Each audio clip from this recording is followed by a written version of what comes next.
Sheet said he needed the computer tonight, so does he need to do a presentation? So he wants the one in the boardroom later on tonight. The board. Not the boardroom. Not the board conference. So I want to make sure that one's on the one. Actually, if you have it with the draw, just shut this off. You don't even need it. Now that. Oh, that right there. I'm sorry. Thank you. Well, it wasn't just you. Yeah, I heard the same thing.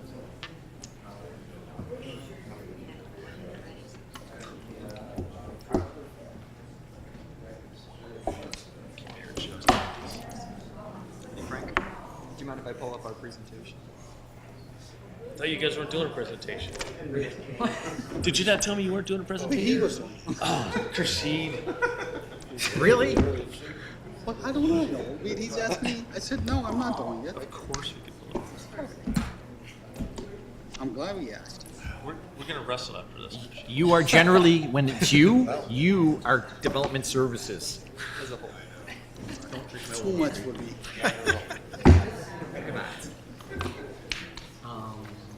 It should be turning on. They don't like when you turn them off. I don't. I'll leave after this. Wasn't that good? That's more fun than sending one, but Yeah. Really?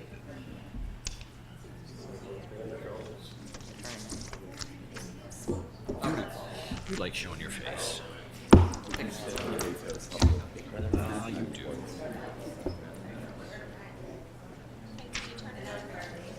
Yeah, but I just shut it off. So when you turn them on, they're finicky. So I'm just giving it a minute. Yeah, I'm waiting for. There's a light coming on in a second. Yeah. Looks like it's warming up. It's warming up. They don't like when you. They don't like when you go on and off.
Teach you to pick fancy fonts. Gotta have fonts. It's all different. She's not sweet when she walks over that threshold.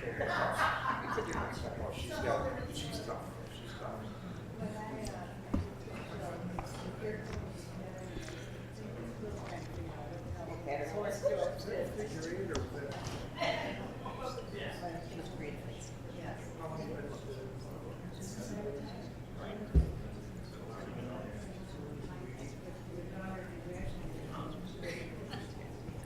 Hello, how are you?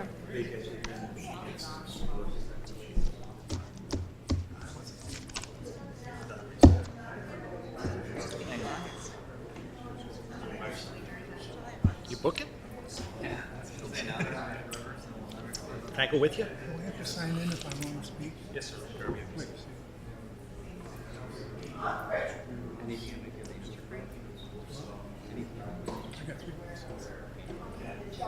Last meeting.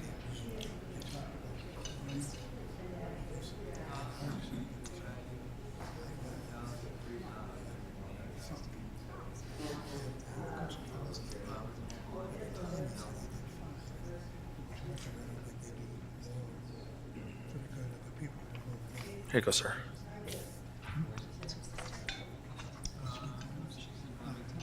The new one is the one on.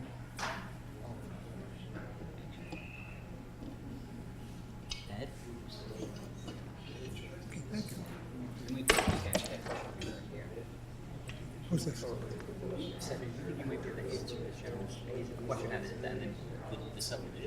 Oh, just I can ask the board. That's okay. Yeah, but they're the ones who are gonna be that. They're gonna be Okay. giving you the response. Questions. Text me.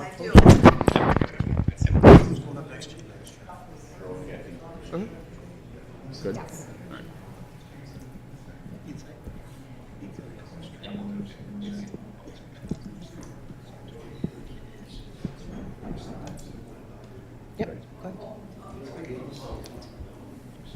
Trustee Fenton? Here.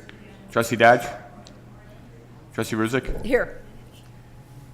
Development Services, approval of minutes? Madam Chair, Trustee Fenton. move to approve the minutes of the regular meeting of Development Service Planning and Engineering Committee of March 19, 2018. Second. All in favor? Aye. Aye. RFP 18-019, Stellwagen Landscape Restoration. Could you give us, or Kurshid, are you going to give us a little background on this one? Sure. Okay, thank you.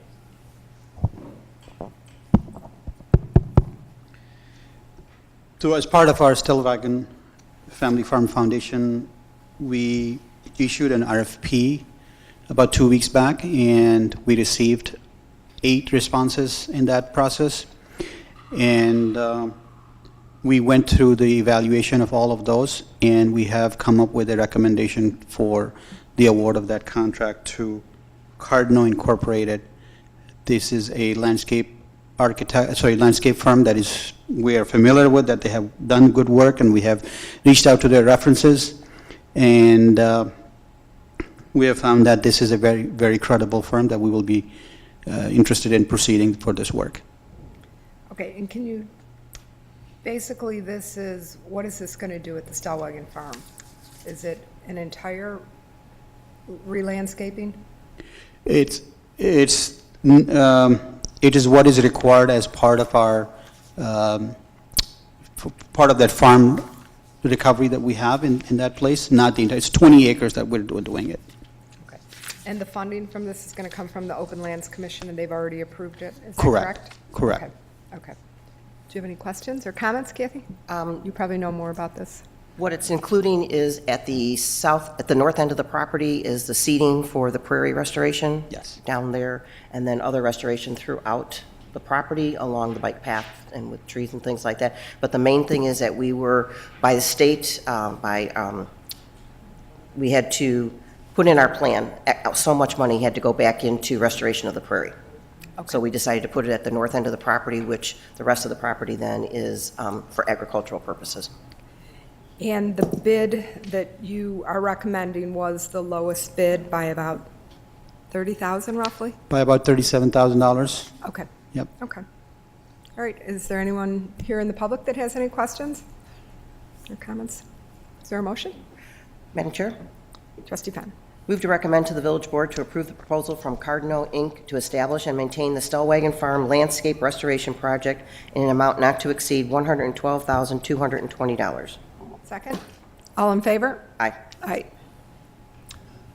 Orland Park Nature Center, Upland Design Incorporated, additional construction observation services. Okay, this is another open lands item. Would you like to give us a background, Kurshid? Exactly. So for our nature center, we approved their uplands contract previously, and that has 24 site visits in that contract.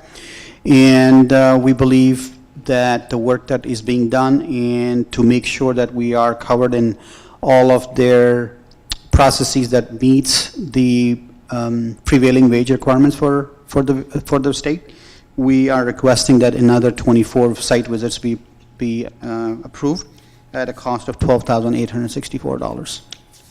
And did I read that this was going to be funded from some of the savings on the original contract? Is that correct? No? This is an addition to our original contract. Okay. I'm sorry.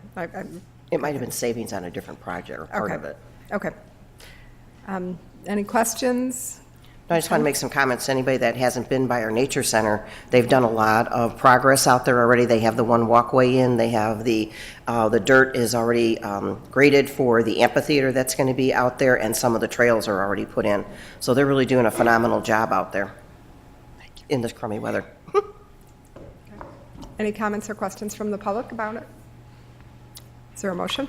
Madam Chair? Trustee Fenton. Move to recommend to the village board to authorize extra work authorization number 3 not to exceed $12,864 for Upland Design ERA for up to 24 additional construction observation visits to be added to as needed per the village staff direction after the initial 24 site visits approved by the original contract are completed. Second. All in favor? Aye. 147th Street and Ravinia Avenue easement agreement with Nicor. Kurshid, you want to tell us what this is about?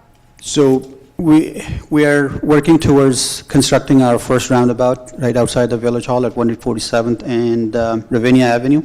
As part of that work, we need to relocate Nicor's existing infrastructure, and we are requesting that we provide easement to Nicor on the west side of Ravinia Avenue, so that's where their new utilities will go in, and this is that request for. Okay. Any comments or questions from you? Nope. Nope. All right. Any comments from the public? Is there a motion? Madam Chair? Trustee Fenton. Move to recommend to the village board to pass an ordinance entitled an ordinance authorizing grant of easement, permanent easement to Northern Illinois Gas Company, DBA Nicor Gas Company, 14700 South Ravinia Avenue. Second. All in favor? Aye. Aye. Oh, yeah. Yeah. Cobblestone rezoning site plan subdivisions, elevations, landscape plan, and special use permit with modifications for a 21-unit residential plan development. Kurshid, want to give us the background on this new development? So the petitioner is proposing 21 dwelling units, which include 6 duplexes and 3 triplexes, condominiums, buildings on 4 acres at the northwest corner of 80th Avenue and 143rd Avenue. This is overall a higher density project, and we went through the Planning Commission in the last meeting. The density actually currently meets the code, the village code requirements, which is under 6 dwelling units per acre. We established some conditions at in our staff report, as well as the Planning Commission added some more additional conditions onto the project itself. And the last condition that we're currently working on are the fire access at the development, and we're still working on a solution that is acceptable to us as well as to the fire district. And that is where the project is currently states. Yeah, and that nothing goes ahead until that's worked out, obviously. That's correct. Okay. That is part of our condition to take it to the Board of Trustees. Okay. Do you have any questions or comments, Kathy? No, I read the staff reports, and I was just waiting to hear if they had gotten a solution yet for that. Yeah, and my comments are just that it appears to be consistent with other developments in that area. And I read the staff report, and like I said, as long as, I mean, I know that, but as long as what's going to be worked out with that it's worked out with the fire department, that there's emergency access is accessible. Otherwise, this wouldn't be going ahead. That's true.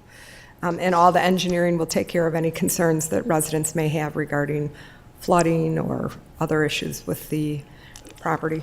And we are working on, of course, be finalized in the final engineering, as well as we have information that at least gives us the confidence that we will be able to address those issues as well. Okay. Is there anyone here in the public that wish to speak regarding this project? Can you approach and give us your name? My name is Linda Shanor. I live right next door to the project, and we were at the last meeting a couple weeks ago. How do we know, such as the fire department and the solutions on the water and the ponds, the answers to these questions? So, I mean, you can answer Will we as have well. another meeting? Well, it will be up again in 2 weeks at our board meeting for final approval. Actually, I guess it will be in 3 weeks, because it would be the first Monday in May. It will be up for final approval. May 7th. What day? May 7th. May 7th, okay. Will we have answers by then? Well, I would think as to the access, we yeah. would. So we have petitioner here, and their engineer is in the meeting room here, and if there are specific questions, and if you agree to it, they can try to answer those questions even now. Okay, okay. Do you have any other questions? Otherwise, we'll call the petitioner up and see if they have any of your... Well, we had, there was a lot of talk about the ponds and the water issues we had where the ponds exceeded and came close to the house and into the street. And now they're going to have another pond besides addition to the building of the condominiums. So the questions were how that was going to be resolved. And that would water all be issue. part of our final engineering, correct? Absolutely. Right, so none of this project is going to even be started until our engineers are satisfied that this is not going to create any additional or any flooding issues. Okay, so that's one thing. Secondly, the emergency access by the fire department is, a project can't go forward until we know that's been established. Okay. Now, the timing of that, I'm just wondering, is it going to be available before the board meeting? The answers to the final engineering, no. It's always subject to final engineering. For us to take this project to a Board of Trustees, we have to resolve the fire access issue. Right. So it will be resolved, the fire access issue will be resolved before it gets Okay. a vote before the... And board the of- soil issue. They were going to do a couple more soil testing because where we're situated right next door to it, out of the 15 townhomes, at least half of them, their homes had to be lifted due to the ground. And in fact, across the street, there's been homes that had to be lifted. And they were going to do more soil testing and get back to us on that also. So when will we get those answers? Is the petitioner here? Okay. Perhaps he can... Could you please state your name? Sure. Good evening. My name is John Berry. I'm with McNaughton Development, 11 South 220 South Jackson Street, Burridge. Just kind of go down the list here. We do have the fire department's concerns, and we'll work through those concerns along with them and the staff here in the next couple of weeks, come up with some solution to that access issue. The water issues, our engineer's here tonight. If you'd like to have him speak, he can, but we've been through preliminary engineering. We'll work with staff on all the standard issues to the final engineering before we get our final plat approval. As far as the soil tests, we did go back out. We took another 10 additional borings. We found the vast majority of the material suitable and buildable. There was a couple little areas that we will take care of, just like we take care of any other soils on any site. So we feel more than comfortable. We appreciate everybody's concern, but we've done our homework and we know we can handle the situation. Okay, thank you. So Oh, Chris. I'd like to add that Sure. as part of our final engineering plan, excuse me, we will require that the petitioner provide us design from a structural engineer, stamped structural engineering drawings that will show it to us that the soil is appropriate and their design is appropriate to support the houses that will be built there. Do you expect to have the access issue with the fire department resolved prior to the first, May 7th? We hope to, yep. Okay, Yep. great. Okay. Are there any other questions or comments from the public? Nope. Is there a motion? Sure.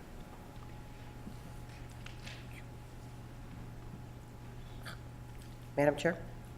Trustee Fenton. Move to recommend to the village board approval of the rezoning, site plan, elevation, subdivision, landscape plan, and special use permit for a residential plan development with modifications for cobblestone located at 8010 through 8030 West 143rd Street as recommended at the March 27, 2018 Plan Commission meeting and fully referenced below.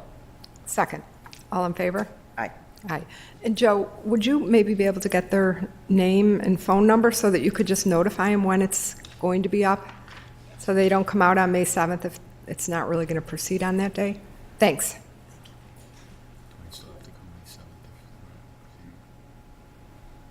Well, if it's not up May 7th, no. I didn't hear what you said, okay. All right. MWRD Watershed Management Amendment. Sorry. Is there a motion? Madam Chair?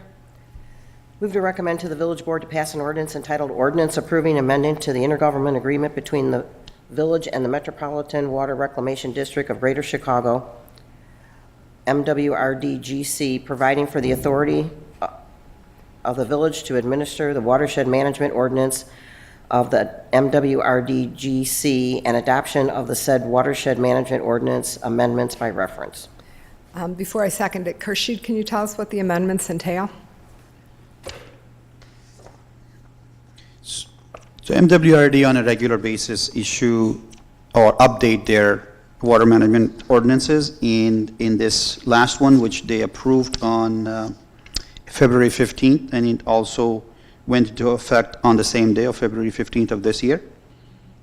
And some of the items that is included, there are various sections that are included in that modification or changes that applies to, like Article 2, applicability and general provisions, watershed management permit requirements and submittals, requirement for stormwater management, requirement for flood protection areas, requirement for sewer construction, and overall maintenance, inspection, and administration of these elements, as well as permit fees for the watershed management.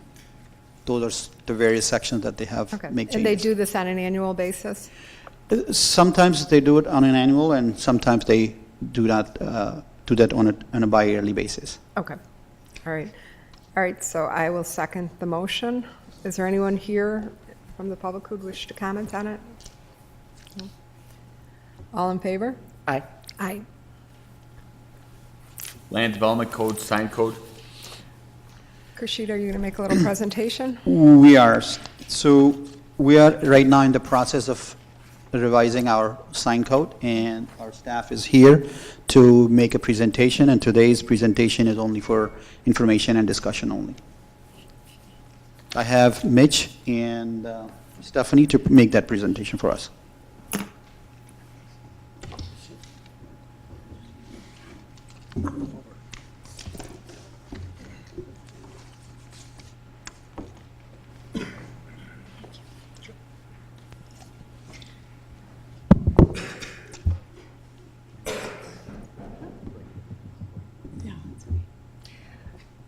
All right. Good evening. Thanks for being here for our short discussion about the sign code. Tonight, this is a discussion-only topic. I think we're good. I can't hear you. They can't hear me? Okay, sorry. So this is for discussion only. We will be bringing this back to you later on after it goes to the Plan Commission, but this is really an introduction to the project and a quick overview of where we are now and where we're going with the project. So with that, we'll be talking about why we're going to update the sign code, the project timeline, the visual preference survey results. If you remember taking a visual preference survey of all the signs, we have all those results in and did a very thorough analysis of those. Notable changes from the current code to the draft of the new sign code, and the next steps in the project process. So the last major update to the sign code was in May of 2011, if you recall. Before that, there have just been minor changes, Band-Aids, if you will, to the code over time to fix certain issues that come up.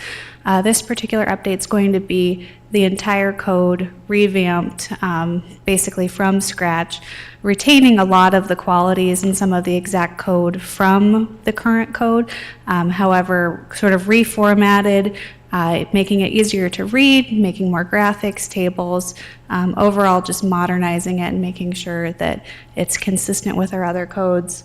The current code is difficult to navigate.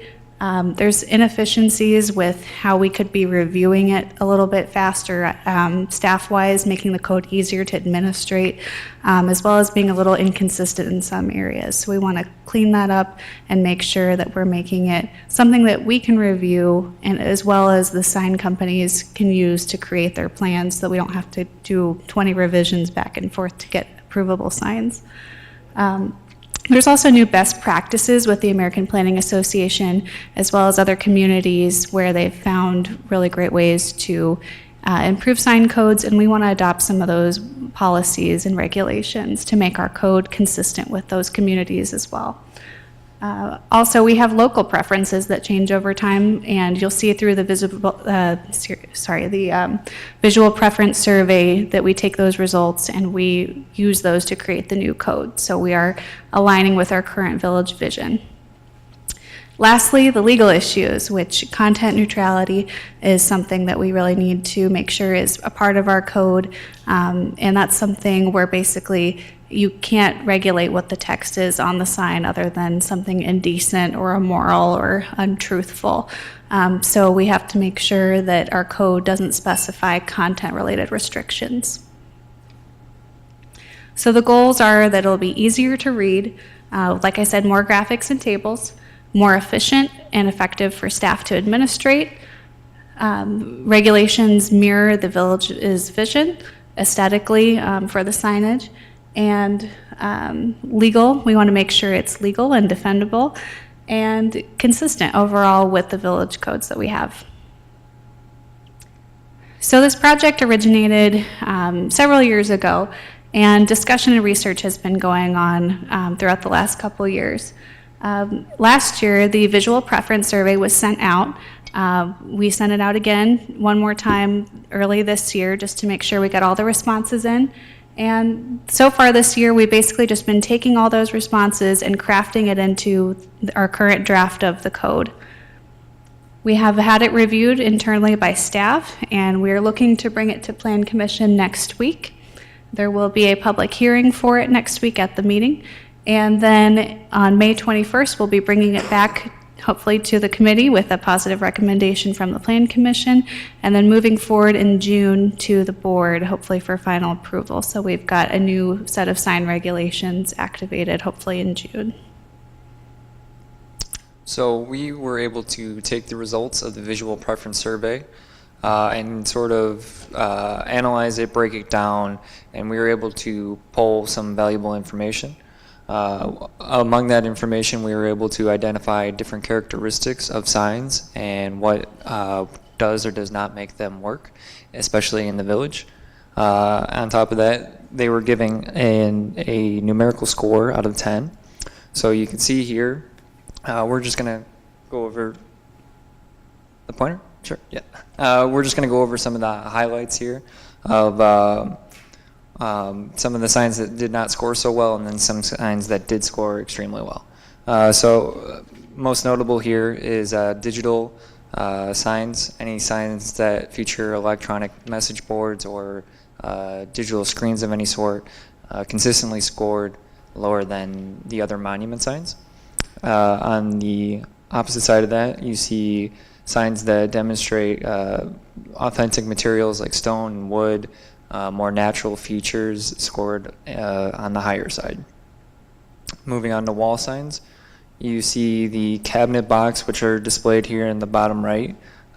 So that's your typical semi-transparent piece of plastic with some lighting behind it that usually displays the sign.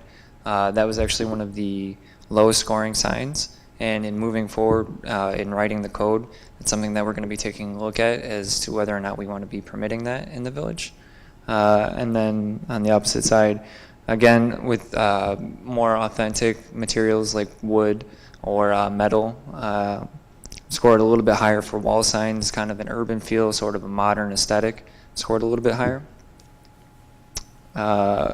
This one in the bottom left here scored extremely low. One of the things that people were not in favor of was the fact that it's an unbacked roof sign. It makes it very hard to read, very unable to read that from the street. Temporary signs, we saw some pushback against banner signs, especially when they were attached to buildings. And we saw people in favor of sandwich board or A-frame signs. Currently, we do not permit sandwich board or A-frame signs, so moving forward, that's something that we're going to take a look at and probably go ahead and attach some regulations on and start allowing in the village. Continuing with temporary signs, we saw a noticeable pushback against inflatable signs. So that's your hot air balloons or the King Kongs that are out there. So that's something that we're taking a look at right now and addressing.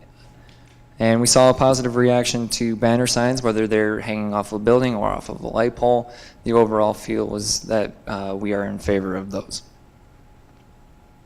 Signs that are integrated into sidewalks or into buildings themselves have a tendency to become dated over time, and I think that that was sort of the apprehension in giving that a favorable score. So that's what you see here. And the highest scored sign in the visual preference survey are blade signs, something that we only permit right now in the downtown area. But that's something that we're going to kind of take a look at and see if we can open that up as that becomes more and more prevalent in trends that we're seeing in signs. One of the less favored was digital signs again, but especially signs that exist behind glass. It sort of leaves the impression of trying to block out the transparency and kind of remove the feel of looking in and out of a storefront, which defeats the whole purpose of a window display. And a favorable was the integration of signs into an actual canopy or overhang, like you see here in the bottom right. So as Stephanie kind of said, we're making a move in our code to be a little bit easier to use, a little bit more graphically oriented. We want somebody to be able to go ahead and look at our code and just at the snap of a finger be able to understand what they're doing. A lot of times we have questions. We get phone calls for people not necessarily understanding where do I look for the actual sign regulation. And the hope moving forward is to have definitions and visual displays that make understanding the rules easier and then also getting to the rules a lot easier. So you have, so you have definition models like this that kind of display how we would be measuring sign face area. And then you have this as a definition model, which kind of illustrates the different signs that we would permit. On the other side of this, we'll be doing a sign model that's not permitted signs. So this is what we're sort of talking about. You can kind of look at this, you can kind of get an idea of, well, I don't necessarily know what a feather flag sign is. And you can look at a definition like this, and it makes sense. In following up on the actual regulations themselves, this is sort of the format that we're moving towards. We're calling them matrices. And we believe that going to something like this would be a lot easier than looking at a page of block text. So you would have the indications of, okay, I'm in a residential district, I want to put a wall sign up, I want to put a awning sign up, and you would just read left to right, and those are your regulations. So, as I mentioned, the next steps are going to Plan Commission, back to this committee, and then to the board. So those are our tentative dates right now, pending recommendations from those bodies. And we're hoping for a successful public hearing and a lot of good discussion at Plan Commission next week so we can bring you a great draft in your meeting in May. All right, do you have any questions or comments? I just want to thank the staff for putting all this time and effort in it. I know sometimes getting responses back from the 7 people that sit up here can be tedious. I got mine in right away. But I thought it gave us an opportunity to really see different signs that are out there, not just what we see, which is restricted to begin with on a daily basis, within our community, but also it's going to make it much easier for developers to look at something and go, well, this is what I use someplace else, but it's not going to fly here because it's right there showing me that they're not coming in and having to redo it, get it redone, and things like that. So it seems like what you came back with was really good information, and I just wanted to thank staff for all their hard work. Thank you. Thank you. I would reiterate, it was really a good exercise for all of us to go through, and the results being compiled were great. So I have a couple of questions about the timing. If there's somebody, a business right now that's been applying, are you telling them to hold off? Are you giving them, are there any pending sign applications or permits I hope we're telling the business this is going to change, so. So I'm currently reviewing some of the sign permits, and for the most part, I'm informing them if they're having troubles fitting into the regulations that we have in place now. I'm informing them that we're going through this process and informing them the days of the public hearings. But for the most part, everybody seems to be fitting into the rules that we have in place right now. So if there's no issue and it's not really necessarily going to conflict with what we're proposing in the future, I think that it's beneficial and time-wise for them to. Okay. And do you anticipate if we were to, when we adopt a new ordinance, that some of the existing signs are going to be non-conforming? Yeah. So and what's the village's approach going to be? That's something that would probably happen no matter if we change the code a little bit or a lot. We do have a non-conformity section that addresses that specifically and handles it similar to how other municipalities handle it. Which is? They'd just be grandfathered in. So, yeah. Yeah, basically any minor change, which is defined as about 50% of the value or less of the sign, would be allowed as general maintenance. Or say you have a multi-tenant panel sign that's non-conforming, you could still change those panels out, that kind of thing. Because otherwise, if you're not allowing changes while the sign still has usable life, then it's a taking. So we want to make sure that our nonconformity section addresses that, and we will have the village attorney review that as well. Okay. And then last, if there is a nonconforming sign, has there been any thought to give an incentive to people to make it conforming? I know we have that, the facade improvement grant or the appearance improvement grant that has been underutilized. Could a new sign qualify under that? Right now, the answer to that is probably not. Okay. That's not something that we're factoring into the Appearance Improvement Grant Program. It could be a curvy road going through that process. That's something that we would probably have to talk to the village attorneys about. Okay. Just something to think about. It's definitely a good program to consider if we want to bring some signs into conformance, especially some older signs that maybe have not been in the best condition. We obviously want to encourage people to do regular maintenance, and that's something we can work with code compliance on. But other communities do similar programs to encourage non-conforming signs to come into compliance. Right. Because I understand, if a business has a lot invested in a sign that we've now made non-conforming, there's not going to have any incentive to change that unless we kind of help them. So, okay. That's all the questions I have. Does anyone in the public have any questions? No? All right. Thanks again for all your work. Thank you. Good. Public Works? Ready, Kay? Public Works, approval of minutes? Is there a motion? Yes. Trustee Fenton? Trustee Rizzick? I move to approve the minutes of the regular meeting of the Public Works of March 19, 2018. Second. All in favor? Aye. Fernway subdivision roadway and ditch grading improvements? Mr. Chairman? John? I move to recommend I'm sorry. That's all right. You're going to ask I was John gonna let to him give talk her- first. Sure, fine.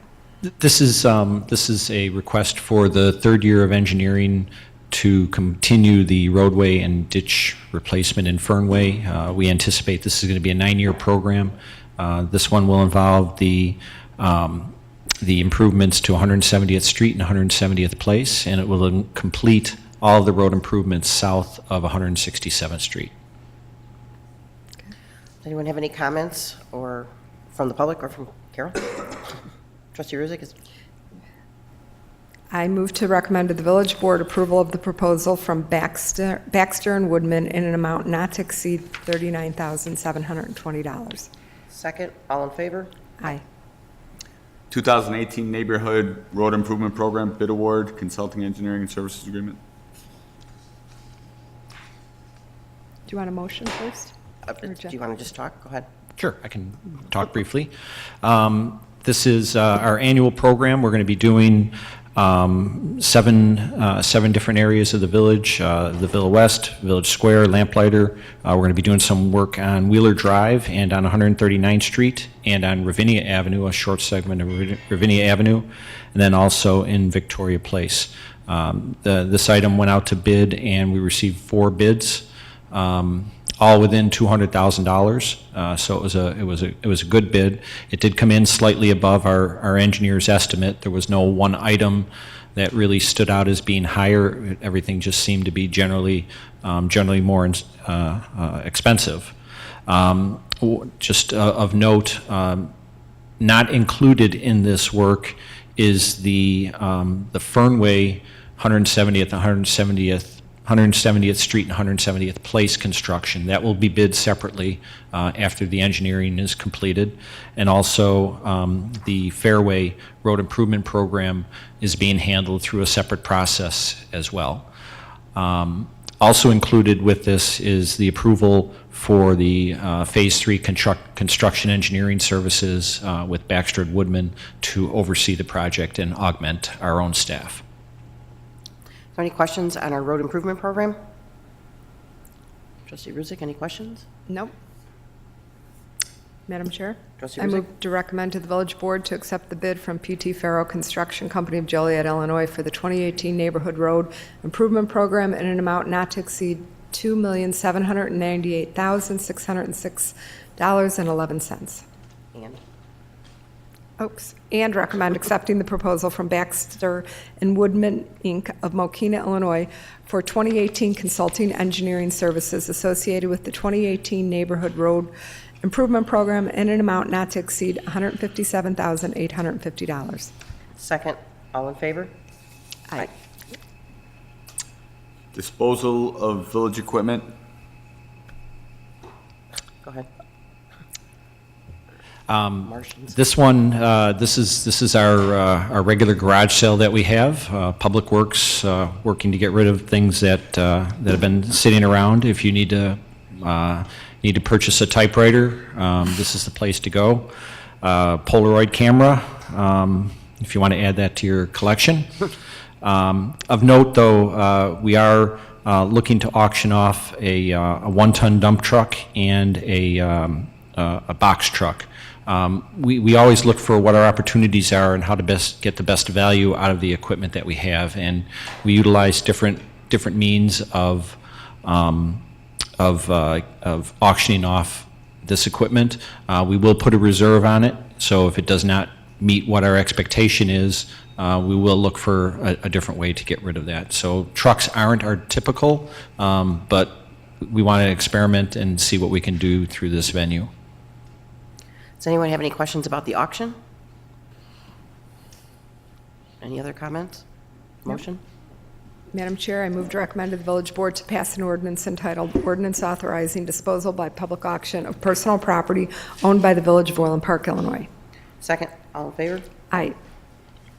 Consulting engineering services for comprehensive sanitary sewer evaluation. This is utilizing the services of RJN. We did an RFQ several years ago to engage RJN in helping us through the MWRD requirements to mitigate I&I. I&I is inflow and infiltration into our sanitary sewer. RJN has been great at helping us establish a sewer televising program. They're in the process of helping us establish a private sector program for mitigating I&I, and also our long-term operations and maintenance plan. This is a continuation of that. I am requesting that we get approval for the 2018 and 2019. Both costs are the same. Okay. Any questions from the audience, from committee? Nope. Madam Chair? Trustee Ruzick? I move to recommend to the village board to accept the proposal from RJN Group, Inc. of Wheaton, Illinois for the comprehensive sanitary sewer system evaluation project in an amount not to exceed $70,000 for fiscal year 2018 and an amount not to exceed $70,000 in fiscal year 2019. Second, all in favor? Aye. Orland Park Health and Fitness Center locker room renovations. The Orland Park Health and Fitness Center, as you're all are aware, we took it over 2 years ago now, and this is just a continuation of our efforts to improve that facility, just like we've done at the Sportsplex. These particular improvements involve the floor tile replacement in both the men's and women's locker room. And then I'm also asking for the ability to expand that, utilizing additional funds that are available to replace the floor tile in both family changing rooms at the fitness center, and then also complete the carpeting replacement in the locker room of the women's locker room. A little bit different methodology for this. This work is we're using a job order contract, which is actually bid through the city of Naperville, so we're allowed to piggyback on to their pricing. FH Passion is the contractor that won that bid, and they submit a very detailed line item proposal that allows us to evaluate every step of the work that they're going to be doing. This project will be done in coordination with other work that's planned at the Orland Park Health and Fitness Center that will require that the pool be taken out of service. So we want to coordinate both of these projects since the locker room will be out of service, the pool will be out of service. It'll minimize the impact to the patrons. The materials that they're going to use are phenomenal. Everything's going to look really cool out there. So we had a nice tour of it, saw the materials, and Yeah, it's going to look really great. I know the people are real excited about the improvements. Yes, yeah, we've taken a lot of time to try and work with Power Wellness, who manages the facility, and the rest of the village staff. So this is the project that they couldn't get done, or part of the project they couldn't get done when the women's locker room was under construction. Weren't we trying to get this done at the same time, but we didn't get a bid that Correct. responded? Yeah, Okay. we went out to bid last year, and our timeframes were so tight to minimize the Right. impact that nobody bid on it. So we recognized that we needed to repackage it, and utilizing the job order contracting process is one of the ways that we were able to do that.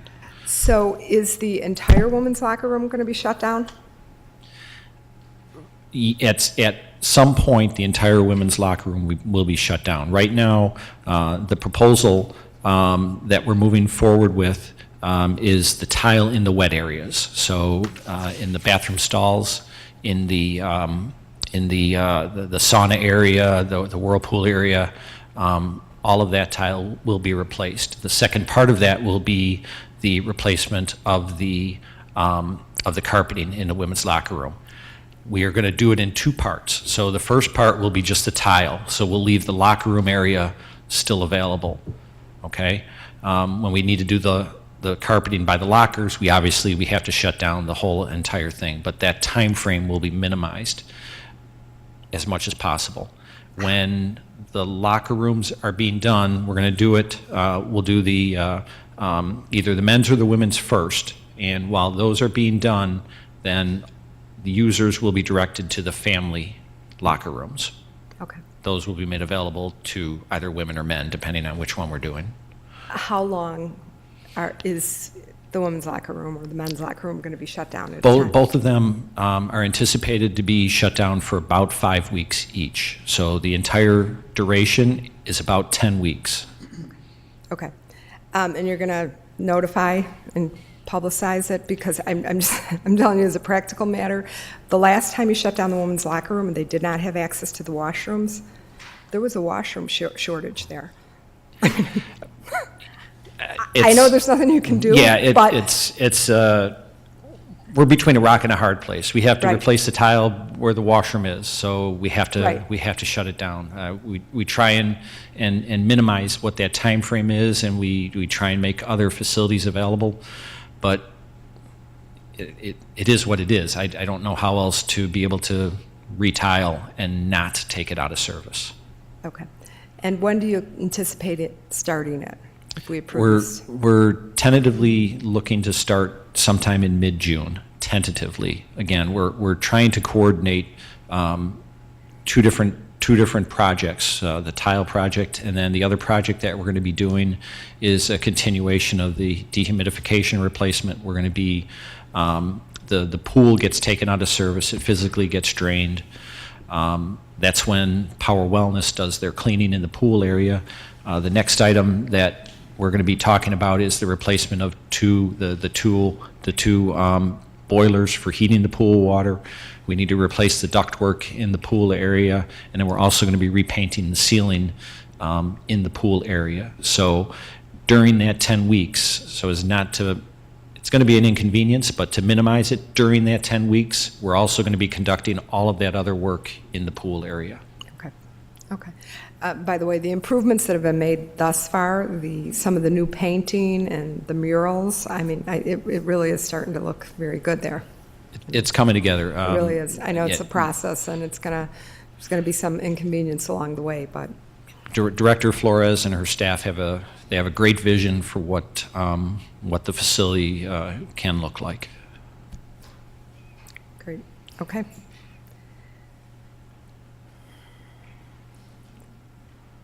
My computer. Is there a motion? Yeah, no, but my computer just locked up. No, hold on, Kathy, my computer is. You want mine? No, okay. I move to recommend to the village board to accept the job order contract proposal from FH Passion, SN Nielsen and Associates LLC of Chicago, Illinois, in an amount not to exceed $350,000 for Orland Park Health and Fitness Center locker room renovations. Second, all in favor? Aye. Orland Park Health and Fitness Center pool heater replacement. We basically talked is about what it that is. already. Yeah, this is with CTS Group. CTS Group is the other firm that has been doing the HVAC improvements in the pool area, and it made sense to give them, to work with them to get the best price for this. And these pool heaters, have been on life support for a couple of years, I think. The pool heaters are original to the facility. Yeah. They've been worked on a number of times already. Right. We're taking advantage of the timing. We're concerned that they could fail at any moment, in which case that would impact patrons even more. So we're looking at this as an opportunity to kind of make it all better. Great. Is there a motion? Yes, I move to recommend to the village board to waive the bid process and recommend accepting the proposal from CTS Group of Chicago, Illinois to upgrade and replace the two pool heaters at the Orland Park Health and Fitness Center at a cost not to exceed $48,618,000. Second, all in favor? Aye. Aye. Technology Innovation, and Performance Improvement Committee, approval of minutes. Do we need to approve a chairman first? Oh, I'm sorry. Trustee Ruzek, can I appoint you as chairman? Okay, accepted, all right. All in favor? Aye. Okay. Is there a motion on the minutes? So moved. Second, all in favor? Aye. So we have one item, Joe, which I think you're going to go through just quickly, because I know Trustee Dodge wants to be here for it, so I think if you... Exactly. I spoke to him prior to tonight's meeting, actually right Right. before I came down, and as you know, the board has asked us to continue to look at efficiencies and cost-saving measures throughout the organization, so we're continuing to do that. Over the last couple of years, the board has been gracious enough to allow us to go through, spend some funds to have staff go through some Lean Six Sigma training, which is a methodology, a form of making processes lean and trying to cut out wasted steps. And then we also have been investing in becoming more of a high-performing organization. Before you had them in your green bags. You have a book, and Ahmad's going to go through it very briefly. But basically, a first quarter report. As you may recall, in the beginning of the year, we said this was the year of implementation. There were a number of Greenbelt projects that were identified and that were studied, and reports were done. And starting at the beginning of the year, we started implementing those recommendations. So I'm going to just pass it off to Ahmad, just as an aside, starting in May and each meeting, we're going to bring and we're going to talk a little bit more in detail about each one of those Greenbelt projects. But Ahmad's just going to go over briefly what this book that you have in front of you is about. Thank you, Joe. First and foremost, the work prepared and presented in the reports provided were accomplished through the hard-working collaboration of staff trained in the Lean Six Sigma methodology. The training was provided by Northern Illinois University through the Department of Industrial and System Engineering. In order for staff to receive our individual certifications, the program required participants to do a work-specific project. Lean Six Sigma is ultimately about reducing variability, eliminating defects, maximizing time in value-added activities, and using data to make informed decisions. There are several Green Belt projects ongoing in the organization and currently one Black Belt project documented in the report. Currently, the Black Belt project has recently completed the define phase in the DMADV Lean Six Sigma methodology and has entered the measure phase. And the purpose of the Black Belt project is to enhance village-wide communication to improve customer service satisfaction. In the measure phase, we will be reviewing both quantitative and qualitative data. The goal of the Black Belt project is to improve two-way communication throughout the village by increasing first call resolution. Also highlighted in the report are a number of existing Greenbelt projects. All the projects follow the template provided in the previous TEPI committee. The Greenbelt projects are as followed: improving cell accountability, applicant tracking, employee leave process, the development review process, and commercial permitting process. There are additionally two new Greenbelt projects as well that started this year. The first will examine and attempt to improve the organization vendor payment process, as well as additionally there are the second Greenbelt project will examine and improve the existing ticketing and payment process for municipal violations. Also included, as Joe mentioned earlier, is a section of high-performing organization initiatives adopted as a pillar in the organization's existing strategic plan. The HPO methodology promotes leadership at all levels and encourages staff to be creative in looking for new, productive ways to achieve desired results. Finally, the report concludes with a glossary of terminology used throughout the report. And as Joe mentioned, we'll come back every following month with a project-specific update. Thank you for that update. I know, how long ago did we start this, Joe? About four years ago? It was, I want to say 3 years ago, 3 years about ago? 3 years Okay. ago. Okay. We And started. It's always, I mean, it obviously costs the money, costs the village, a good amount of money to do this, but when you see the results from it, you know that it was necessary and probably should have done it a long time ago. So I am always excited to hear those individual projects and the results and how they impact the day-to-day operations of the village. So I know Trustee Dodge will be very excited when he gets back and gets to hear it at the next meeting. Especially that second book that we provided the committee, which is the details and the analytics Right. of how we went through this. And I will say Right. that Ahmad's doing a great job leading our Lean Six Sigma team, and along with Ed Lilo as well, doing a great job in assisting and also working with our HPO initiatives. The both of them are taking the lead on both those Great. projects. Thanks for It's the good to update. hear that we're saving money. Yeah, We are saving money. okay. Motion to adjourn? So moved. All in favor? Aye. We'll be back in 3 minutes.